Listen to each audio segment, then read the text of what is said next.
उन्हाचा पारा महाराष्ट्रात 40शी पार गेला असला तरी पावसाचं सावट देखील दार ठोठावतंय। गेल्या काही दिवसांपासून हवामान विभाग दक्षिण मध्य महाराष्ट्र, मराठवाड्यातील काही जिल्ह्यांना वादळी पावसाचा अलर्ट देत आहे। त्याप्रमाणे पावसाची हजेरी देखील आपल्याला पाहायला मिळतेय। पावसाचं हे सावट आणखीन किती दिवस असेल? वादळी पावसाचा अलर्ट नेमका कुठे देण्यात आलाय? उष्णतेची लाट कुठे असणार आहे हे जाणून घेऊयात। आयएमडीने जारी केलेल्या मॅपनुसार महाराष्ट्रात पावसाचा कहर पुढील 2 ते 3 दिवस सुरू असणार आहे। पश्चिम महाराष्ट्र, कोकण त्याचबरोबर मराठवाड्यातील काही जिल्ह्यांमध्ये वादळी वाऱ्यांसह पावसाची हजेरी पाहायला मिळेल। काही भागांमध्ये गारपिटीची शक्यता सुद्धा वर्तवण्यात आली आहे। वादळी वाऱ्यांसह विजांसह हा पाऊस बरसेल असा अंदाज हवामान विभागाने वर्तवलाय। आता कोणत्या जिल्ह्यांना येलो अलर्ट जारी करण्यात आलाय ते सुद्धा जाणून घेऊ। हवामान विभागाने काही जिल्ह्यांना उष्णतेच्या लाटेचा इशारा दिलाय, तर काही भागांमध्ये पावसाची शक्यता वर्तवलेली आहे। 24 तारखेला ठाणे त्याचबरोबर मुंबई, रायगड या भागांमध्ये हीट वेव्ह असेल। म्हणजेच काय तर उष्णतेची लाट या भागांमध्ये पाहायला मिळेल। या भागांमध्ये 35शी पार उन्हाचा पारा गेलेला दिसेल।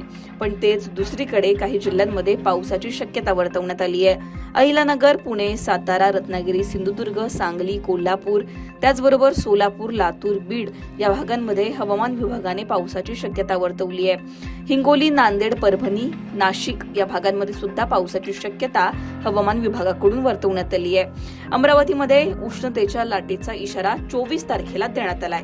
आता 25 तारखेचा विचार केला तर 25 तारखेला अमरावती, अकोला, वर्धा या भागांमध्ये हीट वेव्ह असेल। त्याचबरोबर ठाणे, मुंबई आणि रायगडमध्ये सुद्धा हीट वेव्ह असेल। या भागांमध्ये उन्हाचा पारा आपल्याला 35शी पार किंवा त्याहून जास्त वर गेलेला दिसेल। पण दुसरीकडे काही जिल्ह्यांमध्ये पावसाची शक्यता वर्तवण्यात आली आहे। यामध्ये संभाजीनगर, जालना, अहिल्यानगर, बीड, धाराशिव, पुणे, सातारा, सांगली, कोल्हापूर, सोलापूर, लातूर, नांदेड, परभणी, हिंगोली या जिल्ह्यांचा समावेश आहे। या जिल्ह्यांमध्ये वादळी वाऱ्यांसह पाऊस येऊ शकतो, विजांसह गारपीटही होऊ शकते असा अंदाज वर्तवण्यात आलाय। 26 तारखेला विदर्भामध्ये तापमानात वाढ होण्याची शक्यता आहे। अमरावती, अकोला, नागपूर, वर्धा, चंद्रपूर या भागांमध्ये 26 तारखेला उष्णतेच्या लाटेचा इशारा देण्यात आलाय। ठाणे आणि रायगडमध्ये सुद्धा उष्णतेची लाट असेल। पण दुसरीकडे पुणे, सातारा, सोलापूर, लातूर, नांदेड, कोल्हापूर या भागांमध्ये वादळी पावसाची शक्यता वर्तवण्यात आली आहे। या भागांमध्ये तापमानात घट पाहायला मिळेल। 27 तारखेला महाराष्ट्रात पावसाचा जोर कमी होईल असं चित्र दिसतंय आणि तापमानात पुन्हा एकदा वाढ होऊ शकते। 27 तारखेची परिस्थिती असली तरी पुढचे 2 ते 3 दिवस तरी काही जिल्ह्यांमध्ये हवामान विभागाने पावसाची शक्यता वर्तवली आहे, तर काही जिल्ह्यांमध्ये उष्णतेच्या लाटेचा इशारा कायम आहे।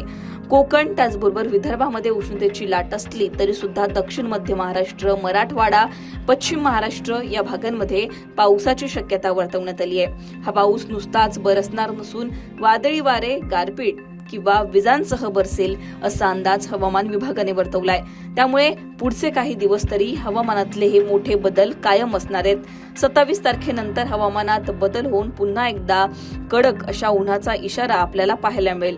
पण त्याआधी पावसाची शक्यता मात्र हवामान विभागाने वर्तवली आहे। तुमच्या भागात सध्या कशा प्रकारचं वातावरण आहे? तिथे पाऊस पडतोय का? तुमच्या भागातली परिस्थिती कमेंटमध्ये नक्की सांगा। लोकमतला सबस्क्राईब केलं नसेल तर सबस्क्राईब करायला विसरू नका।